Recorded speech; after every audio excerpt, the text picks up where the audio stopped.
ونستعينه ونستغفره ونعوذ بالله من شرور أنفسنا ومن سيئات أعمالنا من يهد الله فلا مضل له ومن يضلله فلا هادي له ونشهد أن لا إله درود السلام পড়ে তোমার দরবারে হাত তুলেছি মেহেরবানি করে দুরুদ সালাম যখন সোনার মদিনায় নবী পাকের রওজা মুবারকে পৌঁছে দাও।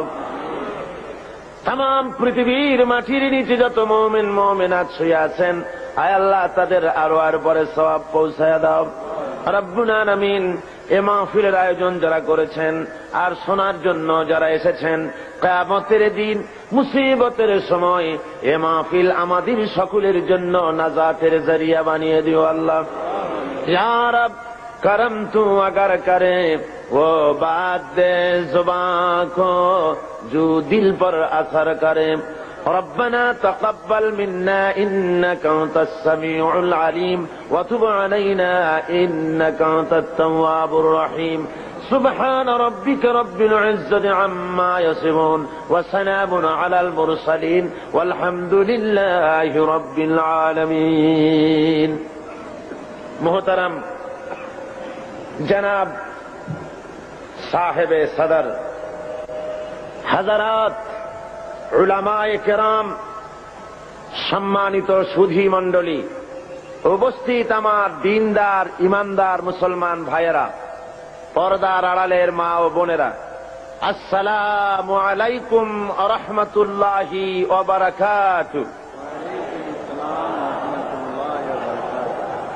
মহান মাহবুদ রাজাধিরাজ সম্রাটের সম্রাট আকাশ ও জমিনের একচ্ছত্র মালিক আল্লাহ রাব্বুল আলামিনের দরবারে অত্যন্ত বিনয় অবনত চিত্তে শ্রদ্ধা জড়িত কণ্ঠে শুকর আদায় করছি যে মহান মাহবুদ কোরআনে কারীমের 5 দিন ব্যাপী তাফসীরুল কোরআন মাহফিলের আজকের এই শেষ দিনে আমাদেরকে শরীক হওয়ার তৌফিক দিলেন।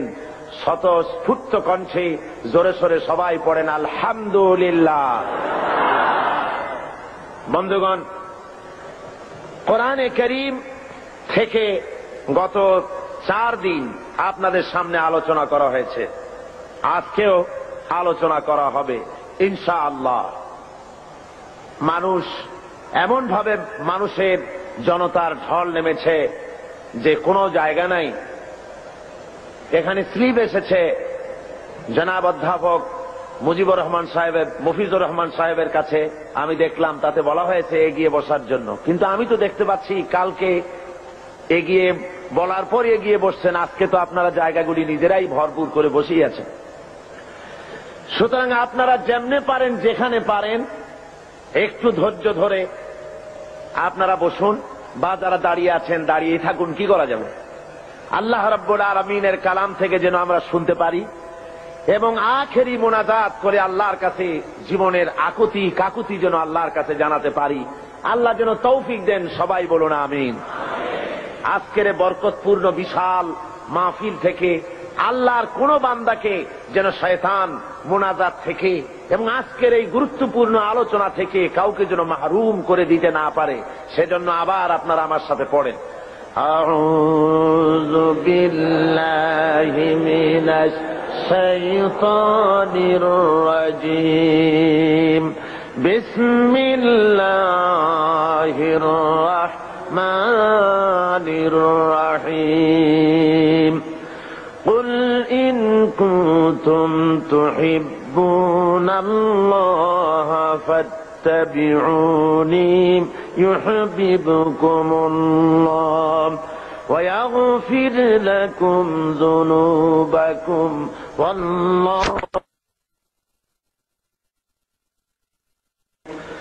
قل أطيعوا الله والرسول فإن تولوا فإن الله لا يحب الكافرين صدق الله العظيم।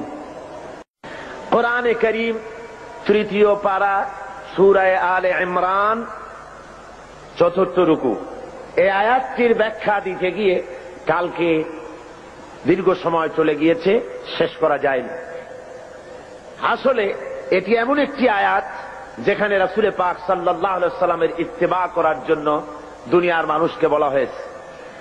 আল্লাহ রাব্বুল আলামিন বলছেন, নবী আপনি বলে দেন, তোমরা যদি আল্লাহকে ভালোবেসে থাকো, তোমরা যদি আল্লাহর প্রতি ভালোবাসা পোষণ করে থাকো, ফাত্তাবিউনি, তাহলে আমার অনুসরণ করো। তা না হলে আল্লাহকে ভালোবাসার কোনো মূল্য নাই, আল্লাহকে বিশ্বাস করার কোনো মূল্য নাই যদি আমি মুহাম্মদ সাল্লাল্লাহু আলাইহি ওয়াসাল্লামকে অনুকরণ না করো। সুতরাং গোটা পৃথিবীর মানুষের, বিশেষ করে ঈমানদার মুমিন লোকদের বাঁচার একমাত্র পথ এ দুনিয়ায় এবং কিয়ামতেও নাজাতের একটাই পথ, সে পথ হলো মুহাম্মদ সাল্লাল্লাহু আলাইহি ওয়াসাল্লামের অনুসরণ করা। কার অনুসরণ করা? এখন রাসূল পাক সাল্লাল্লাহু আলাইহি ওয়াসাল্লামের কিছু গুণাবলী, কিছু পরিচিতি কোরআনে কারীম দিচ্ছে। তিনি কি মিশন নিয়ে এসেছিলেন এবং কি দায়িত্ব তিনি পালন করেছিলেন, কি করেছিলেন তিনি। এ ব্যাপারে কোরআন শরীফের মধ্যে হুজুরের গুণাবলীর কথা, সিফাতের কথা মোট 4 জায়গায় বলা হয়েছে।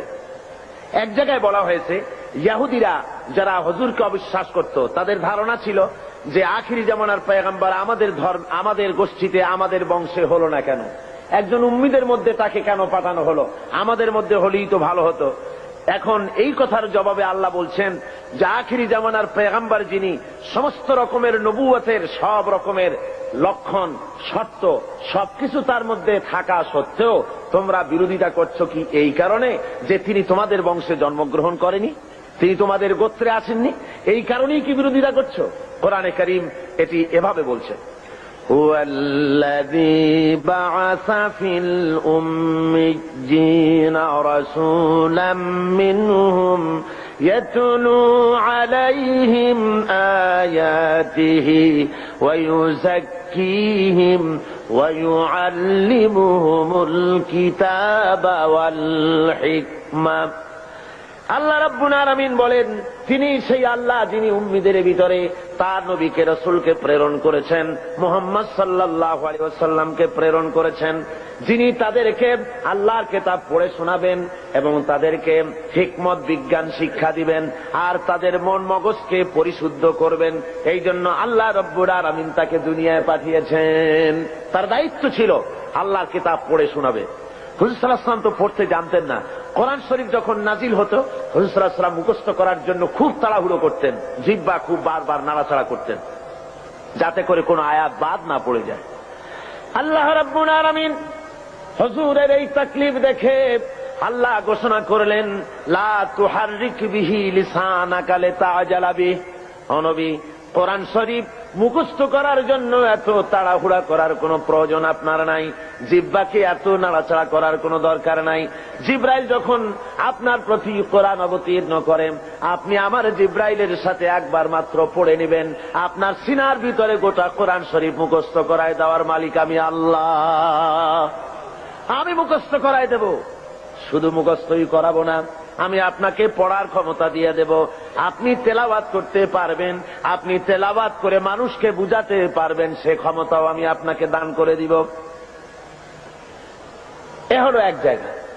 2 নম্বরে আর এক জায়গায় আল্লাহ রসুলকে বলছেন, মুনাফিক এবং দুর্বল চিত্ত লোক যারা, তাদের এই অনুভূতি দেওয়ার জন্য যে মুহাম্মদ সাল্লাল্লাহু আলাইহি ওয়াসাল্লামকে আমি তোমাদের মধ্যে পাঠিয়ে দিয়ে তোমাদের প্রতি আমি বিরাট এহসান করেছি, আমি তোমাদের জন্য বিরাট এহসান করেছি যে নবী তোমাদের মধ্যে আমি পাঠিয়েছি।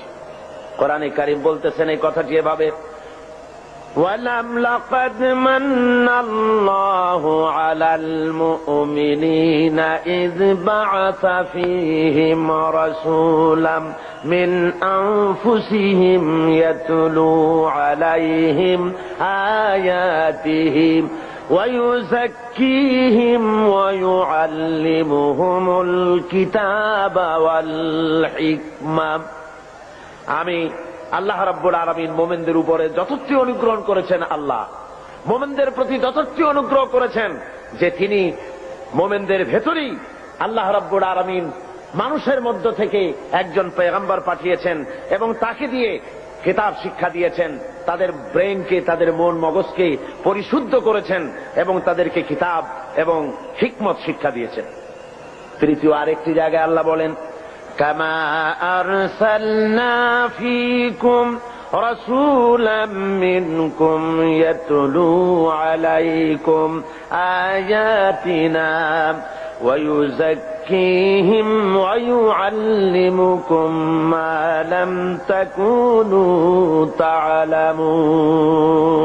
নবীকে পাঠিয়েছি তোমাদের জন্য এই জন্য যে তিনি তোমাদের কিতাব শিখাবেন, তিনি তোমাদের হিকমত দিবেন, তিনি তোমাদের বিজ্ঞান চর্চা করাবেন, তিনি তোমাদেরকে মগজ, তোমাদের ব্রেন পরিশুদ্ধ করবেন এবং তোমাদেরকে সেই কথা জানাবেন যে কথা তোমরা জানো না। অর্থাৎ তোমাদের কাছে সেই জ্ঞান নাই যেই জ্ঞান দিয়ে এই পৃথিবীর বুকে তোমরা শান্তি লাভ করতে পারবে এই ইহকালীন জীবনে এবং পরকালীন জীবনে, ব্যক্তিতে, পরিবারে ও সমাজে। কোথাও তোমরা তোমাদের জীবনের পূর্ণাঙ্গ শান্তি পেতে পারবে না যতক্ষণ পর্যন্ত মুহাম্মদ রাসূলুল্লাহ সাল্লাল্লাহু আলাইহি ওয়াসাল্লামের অনুসরণ অনুকরণ তোমরা না করো। ভাইরা আমার, সরওয়ারে কায়নাত